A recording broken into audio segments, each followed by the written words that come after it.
Hello all, welcome to Renu and Minnu. ఈరోజు అయితే నేను మీ అందరికీ పాతకాలం నాటి పెసరట్టు కూర చేసి చూపిస్తున్నానండి. ఇప్పుడు కూడా అందరూ చేసుకుంటున్నారు, కానీ కొంతమంది అయితే అనుకుంటారు అమ్మో పెసరట్టు కూర నాకు రాదు అని. కానీ చాలా ఈజీ అండి. ఫస్ట్లో నేను కూడా అలాగే అనుకునేదాన్ని. చాలా ఈజీగా మన దగ్గర ఎప్పుడైనా కూరగాయలు లేకపోతే ఇన్స్టెంట్గా ఇచ్చేసేసుకోవచ్చు. మనకి అట్టు రెడీ అయిపోతే కూర అయితే మనకి 10 నిమిషాల్లో రెడీ అయిపోద్ది. సో ఫస్ట్ అయితే మనకి మామూలుగానే పెసరట్టుకి ఎలాగా పెసరపప్పు నానబెట్టుకొని రుబ్బుకుంటామో అలాగే పెసరపప్పు నానబెట్టుకొని అది ఇలాగా పేస్ట్ లాగా రుబ్బుకొని అందులో కొంచెం పసుపు, ఉప్పు అలాగే మసాలా పొడి యాడ్ చేసుకొని బాగా మిక్స్ చేసుకొని చూపించిన విధంగా అట్లా వేసుకోవడమే. కొంచెం ఆయిల్ వేసుకొని అట్టు వేసేసుకోవడమే. అట్టు అనేది కొంచెం లావుగా వేసుకోవాలి, మామూలు పెసరట్లా కాకుండా కొంచెం మందంగా ఉండేలాగా వేసుకోవాలి. సో అట్ట అవుతుంటుంది పక్కన. ఈ లోపల మనం కర్రీ చేసేసుకుందాం. దానికైతే ఫస్ట్ పాన్ పెట్టుకొని ఆయిల్ యాడ్ చేసుకోవాలి. అట్టుని కొంచెం మీడియం ఫ్లేమ్లో పెట్టి ఫ్రై చేసుకుంటే అట్టు బాగా కాలుతుందండి. సో ఈ లోపల ఇందులో ఆవాలు, జీలకర్ర అలాగే ఉల్లిపాయలు అలాగే కొంచెం ఉప్పు, నెక్స్ట్ పచ్చిమిర్చి, పసుపు,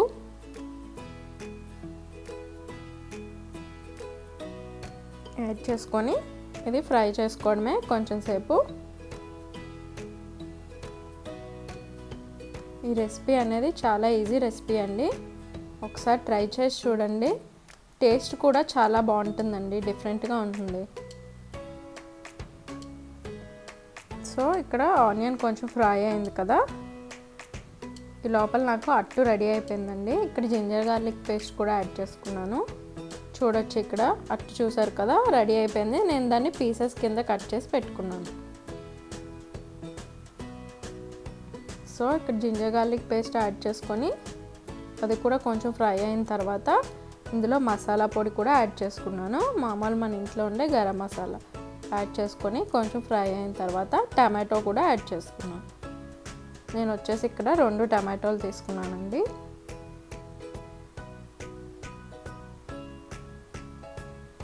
టమాటో కూడా ఫ్రై అయిన తర్వాత కారం యాడ్ చేసుకోవాలి.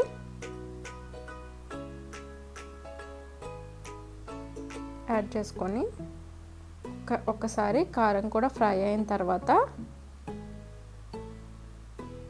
వాటర్ యాడ్ చేసుకోవడమే.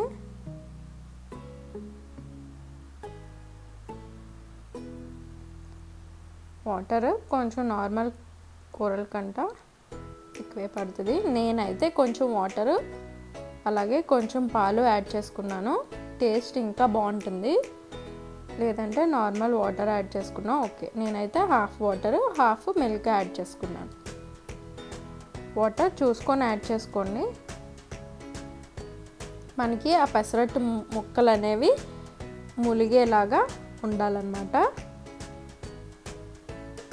అప్పుడు ఈ గ్రేవీ అంతా కూడా ఆ పెసరట్టులోకి వెళ్ళి టేస్ట్ చాలా బాగుంటుంది. సో ఇక్కడ నేను ఒకసారి టేస్ట్ చేసుకొని ఇంకా పెసరట్టు ముక్కలు అనేవి యాడ్ చేసుకుంటున్నాను. చూసారు కదా, నాకు ఆల్మోస్ట్ ములిగిపోయి పెసరట్టు ముక్కలు. సో దీన్ని ఇంకా కవర్ చేసుకొని ఒక 10 మినిట్స్ మీడియం ఫ్లేమ్లో కుక్ చేసుకోవడమే. రెడీ అయిపోద్దండి. డిష్ అవుట్ చేసుకోవడమే. ఎప్పుడైనా మీ దగ్గర కూరగాయలు లేవు అనుకుంటే ఇలాంటి రెసిపీ ఒకసారి ట్రై చేయండి. అలాగే మీ పిల్లలకు కూడా ఇలాంటి డిఫరెంట్ రెసిపీస్ అన్నీ చేసి పెడితే వాళ్ళ టేస్ట్ అన్నీ తెలుస్తాయి. సో ట్రై చేయడం మర్చిపోవద్దు. Thank you for watching. Bye.